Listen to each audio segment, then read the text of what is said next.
Minimum target, मतलब 5 लाख है, इसके ऊपर 20% हो गया 1 लाख रुपीस। तो मेरा इस साल का मिनिमम टारगेट रहेगा 6 लाख रुपए, एंड मैक्सिमम टारगेट रहेगा जो 24 लाख, 30 लाख, 32 लाख, 50 लाख, 40 लाख, वट एवर जो भी आपने निकाला वो आपका मैक्सिमम टारगेट रहेगा। अगर हम खाली मिनिमम को भी हम अगर क्रॉस करते जाए, हर साल अगर आप क्रॉस करते जाए, अरे कब आपका एमडीआरटी हो जाएगा, कब आपका सीओटी हो जाएगा, कब आपका टीओटी हो जाएगा, कब आपका खुद का जो टारगेट है, जो आपका सपना है, वो भी पूरा हो सकता है। अब मुझे बताओ, ये जो मैं बात कर रहा हूं ये प्रैक्टिकल है कि नहीं, ये पॉसिबल है कि नहीं? काम करेंगे मैक्सिमम के लिए, लेकिन मिनिमम तो होना ही चाहिए, इसके नीचे नहीं जाएंगे। इसका मतलब पिछले साल मैंने 5 लाख कमीशन अर्न किया, तो इस साल 6 तो होना ही होना है। अगले साल उसके ऊपर 20% हम ऐड करेंगे, तो इसका मतलब 7,20,000 रुपए उसके अगले साल होना ही होना है। 7,20,000 के ऊपर 20% हम ऐड करेंगे, तो जो भी आता होगा वो होना ही होना चाहिए। इस तरह से एवरी ईयर हम सेट करें। यहां पर मेरे यारों, मेरे दोस्तों, कुछ लोग 10 साल पुराने एजेंट होंगे, 20 साल पुराने होंगे। जरा पीछे जाके हिसाब कर देना, आपको पता चलेगा कि आपने 20% मतलब जो मिनिमम वाला ग्रोथ है वो भी आपने अचीव नहीं किया। आप कहोगे मुकेश भाई ये 20% आपने कहां से निकाला? ये 20% मैंने निकाला है, एक इन्फ्लेशन को बिट करना पड़ेगा। सी आप अगर पिछले साल 100 रुपए कमाए और इस साल 108 रुपए कमाए, ये कोई तरक्की नहीं है, इसको आप ग्रोथ नहीं बोल सकते भैया। वो तो जक मार के करना पड़ेगा। जो सामान पिछले साल में 100 रुपए में मिलता था, इस साल में 108 रुपए में आपको लेना पड़ेगा। तो ये तो नेचुरल है, ये तो करना ही पड़ेगा, इससे नीचे तो नहीं चलेगा। 8% की ग्रोथ, 7 to 8% की ग्रोथ, ये इन्फ्लेशन की ग्रोथ है। 12% की छोटी सी ग्रोथ, वो हमारी खुद की ग्रोथ है। राइट? सो इन्फ्लेशन तो चलो ग्रो कर रहा है, हम साथ साथ में हम अपनी इनकम को ग्रो करें।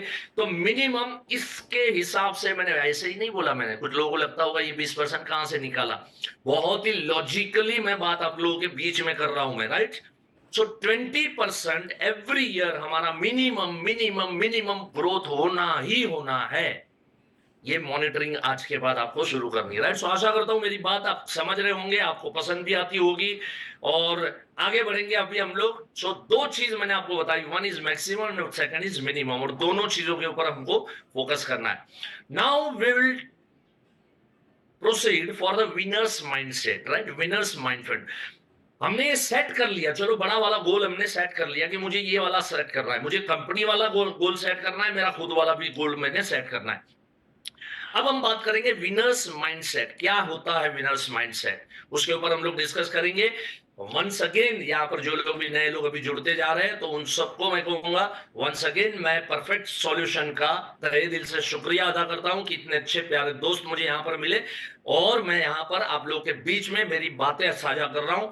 अगले 2 घंटे तक नॉन स्टॉप हम लोग बात करेंगे, 12 बजे तक ये सेशन चलेगा। सो विनर्स माइंडसेट के ऊपर मैं आपको 5 की पॉइंट्स मैं आपको बताना चाहूंगा कि किस तरह का विनर्स का माइंडसेट होना चाहिए। 5 की पॉइंट्स, और ये जिंदगी भर के लिए याद रखना दोस्तों। ये जो पॉइंट मैं आप लोगों के बीच में रखूंगा, this should be for ever. यहां जो जो बातें मैं आपको बताऊंगा, सारी बातें लाइफ टाइम के लिए। देखो मैंने 20% ग्रोथ एंड मैक्सिमम वाला जो बात बताया, ये खाली एक साल के लिए नहीं बताया, मैंने आपको कैलकुलेशन करके बताया कि अगर ये सालों साल हम करते जाएंगे तो आप सोचो कहां पहुंचोगे। अरे साहब, कभी ना कभी आप इंडिया के नंबर 1 एजेंट के ऊपर में पहुंच जाओगे। याद रखना मुझे, ये वाला सेशन ना आपके लिए फ्री है, लेकिन ये वाले सेशन की अमूल्य कीमत है, अनमोल कीमत है इस वाले सेशन की, और जो जिंदगी भर आपकी लाइफ बदल दे, इस तरह की बातें आप लोगों के बीच में यहां पर रख रहा हूं। पिछले 25 सालों का मुकेश जोशी का अनुभव है, उसका निचोड़ जो है आपको ये 2 घंटे के अंदर में यहां पर प्राप्त हो रहा है। आगे बढ़ेंगे हम लोग। सो विनर्स माइंडसेट के लिए 5 की पॉइंट्स क्या होने चाहिए, उस विषय को लेके हम देखें। सबसे पहला मुद्दा, and that is a positive thinking. Positive thinking, positive thinking. जरा सा कुछ होता नहीं कि हम मायूस हो जाते हैं। कोई 2-4 पार्टियों को मिले और उन पार्टी ने पॉलिसी लेने से मना कर दिया कि हम मायूस हो जाते हैं, हम घर पे बैठ जाते हैं। ये सब चीजों का सामना करना पड़ेगा, पॉजिटिव थिंकिंग के साथ चलना पड़ेगा।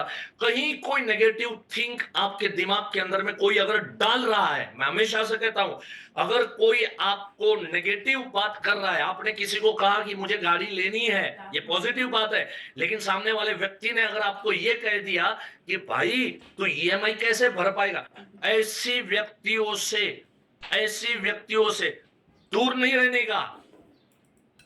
हाँ, आप लोग सोच रहे होंगे सर आप तो दूर रहना बोलोगे, दूर नहीं रहना, ऐसी व्यक्तियों से भाग जाना है, इनको आसपास भी आने नहीं देना है। अगर ये एटीट्यूड है तो ही आप ग्रो कर पाओगे, वरना ये जो 20% भी मिनिमम वाला भी क्यों नहीं हो रहा है, क्योंकि हमारे इर्द गिर्द ऐसी बहुत नेगेटिविटी फैली हुई है, बहुत से लोग आपको ऐसे मिलेंगे। देखो एक सिंपल सा मैं उदाहरण आपको देना चाहूंगा कि क्यों ऐसा होता है। बिकॉज आप जब किसी अभिकर्ता भाई को मिलते हो, 14 लाख अभिकर्ता है, वो 14 लाख अभिकर्ता में से क्लब मेंबरशिप क्वालिफाई करने वाले सिर्फ 1,80,000 है, तो बाकी के सब जो है वो मिनिमम मिनिमम मिनिमम पे चले गए हैं। अब ऐसे लोगों के बीच में खड़े भी रहोगे तो बात तो नेगेटिव करेंगे, मार्केट खराब है, लोग बेकार है, लोग लेते नहीं है, लोग कराते नहीं है, अरे यार क्या होता है यार, एलआईसी भी ऐसा किया वैसा किया, एलआईसी ने ये प्रोडक्ट बंद नहीं करना चाहिए, वो प्रोडक्ट लाया, उस प्रोडक्ट में दम नहीं है। Never talk positive, never talk and never thought also positive. So सबसे पहला मुद्दा मैंने आपके बीच में रखा है और वो है आपका पॉजिटिव थिंकिंग होना चाहिए, राइट। उसके बाद हमारा सेकंड पॉइंट है, वी शुड फोकस। जिस लक्ष्य को लेके, जो मैक्सिमम लक्ष्य को लेके हम आगे बढ़ना चाहते हैं, तो हमारा वहां पर फोकस होना चाहिए। हमारा फोकस एकदम क्रिस्टल क्लियर होना चाहिए कि मुझे हर महीने में इतना कमीशन अर्जित करना है, इसके लिए मुझे इतना प्रीमियम चाहिए, इतना प्रीमियम चाहिए तो मुझे इतने लोगों को मिलना पड़ेगा, इतना मुझे ये काम करना पड़ेगा। आगे बहुत सारी स्ट्रेटेजी के बारे में आपको बताने वाला हूं। एमडीआरटी, फास्टेस्ट एमडीआरटी कैसे करना उसके ऊपर भी बताऊंगा। 2 घंटे तक लगातार दिल थाम के मेरी बातों को सुनते रहिएगा। सो सेकंड थिंग, फोकस से कभी हटना नहीं, फोकस से कभी नहीं हटना। कहीं जब हम काम करने जाते हैं तो बहुत सारे हडल्स आते हैं, ऑब्जेक्शंस आते हैं, दिक्कतें आती है, लेकिन अपना फोकस क्लियर होना चाहिए, right. So first thing positive thinking, second thing is focus, third thing is self belief. मैं ये करके दिखाऊंगा, जो मैक्सिमम वाला मैंने सोचा है उस चीज को मैं करके दिखाऊंगा। इसको बोलते हैं सेल्फ बिलीफ। आपका सेल्फ बिलीफ होना बहुत बहुत बहुत जरूरी है, बहुत जरूरी है सेल्फ बिलीफ। देखो मैं हमेशा से कहता हूं, आपका बिलीफ है तो आपका ईश्वर भी आपके साथ है, आपका बिलीफ नहीं है तो हमारा ईश्वर भी हमें साथ नहीं देगा। आज बहुत सारे लोग हैं ना, सब लोग, कई लोग ऐसे हैं, they are very good spiritual people, लेकिन स्टिल गॉड उनको साथ नहीं देता। क्यों गॉड उनको साथ नहीं देता? क्योंकि इसका खुद का बिलीफ नहीं है। जब खुद का बिलीफ होता है तब भगवान भी हमें सपोर्ट करता है। हमारा बिलीफ नहीं है तो भगवान ने चाहा भी होगा हमें सक्सेस देना, लेकिन भगवान आपको नहीं देगा। तो आपका सबसे पहला बिलीफ, हम कहते हैं ना भाई, हमारे आत्मा में हमारे ईश्वर बसे हैं, कहते हैं ना हम लोग। तो ये जो आत्मा में जो ईश्वर बसे है, इसका मतलब ये भी मंदिर है। और अगर ये मंदिर ही नेगेटिव सोचेगा, अगर ये मंदिर ही छोटा सोचेगा, अगर ये मंदिर का भगवान ही अगर कुछ बुरा सोचेगा, तो दूसरे भगवान हमको क्या सपोर्ट देंगे? तो हमारे भगवान हमको तब सपोर्ट देंगे, सबसे पहले हमारा भगवान, अंदर का आत्मा जो है, वो जवाब देना चाहिए कि ये मैं कर सकता हूं, मैं जरूर करके दिखाऊंगा। तो 3 चीजें मैंने आपको लोगों के बीच में यहां पर साझा की। सबसे पहले पॉजिटिव थिंकिंग, उसके बाद में फोकस, उसके बाद में सेल्फ बिलीफ, और चौथी चीज है that is continuous learning, continuous learning. ये परफेक्ट पाठशाला ने जो प्रोग्राम आयोजित किया यहां पर, इसको बोलते हैं कंटिन्यूअस लर्निंग। आज बिजनेस डेवलपमेंट इंस्टीट्यूट जो मेरा संस्था है, उस संस्था के तहत भी अलग अलग शहरों में बहुत सारे प्रोग्राम हम लोग चलाते हैं, ऑनलाइन भी चलाते हैं, ऑफलाइन भी चलाते हैं। अगर इसमें आप जुड़े रहते हैं तो ये कई बार होता है, देखो पॉजिटिव थिंकिंग से कहीं ना कई बार नेगेटिव थिंकिंग, भले हमको कोई नहीं दे लेकिन हमारा दिमाग नेगेटिव सोच करना शुरू करता है। आपको उस समय पे कंटिन्यूस लर्निंग ही आपको बाहर निकाल सकता है।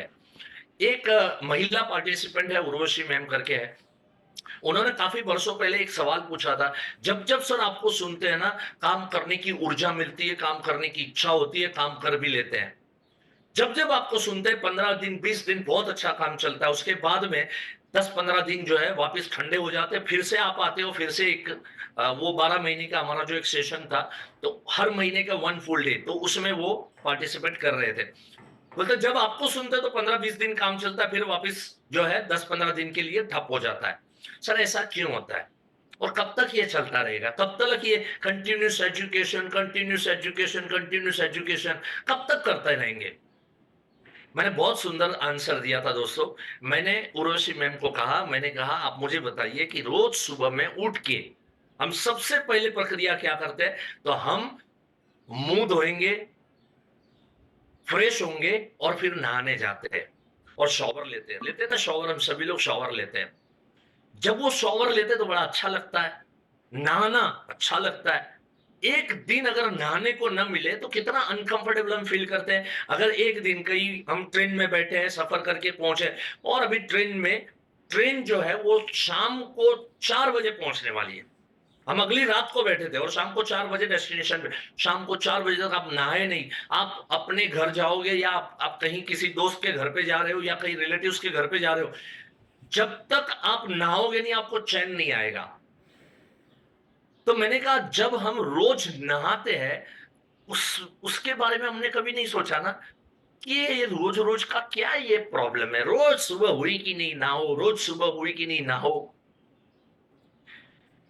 जैसे हम बाहर निकलते हैं तो तन मैला होता है और उस मैले तन को साफ करने के लिए रोज नहाना पड़ता है। उसी तरह से जब हम बीमे बेचने के लिए हम फील्ड में जाते हैं तो हमारा मन भी तो मैला होता है, मन के ऊपर भी तो दाग लगते हैं। उस दाग को साफ करना भी तो जरूरी है। लोग मना करते हैं, लोग लेते नहीं है, लोग स्वीकार नहीं करते, लोग ऑब्जेक्शन देते हैं, म्यूचुअल फंड की बात करते हैं, लोग एसआईपी की बात करते हैं, लोग रिटर्न कम है, ये है, वो है। ये मन मैला कहीं ना कहीं होता है, इसकी सफाई भी उतनी ही जरूरी है जैसे हमारे तन की सफाई होती है। इसके लिए मैंने आपको कहा, अगर आपको तरक्की करनी है, अगर जो गोल सेट किया उस गोल सेट के ऊपर आगे बढ़ना है, अगर विनर्स माइंडसेट अगर आपको रखना है तो कंटिन्यूस लर्निंग एक हमारे जीवन का अंग होना चाहिए।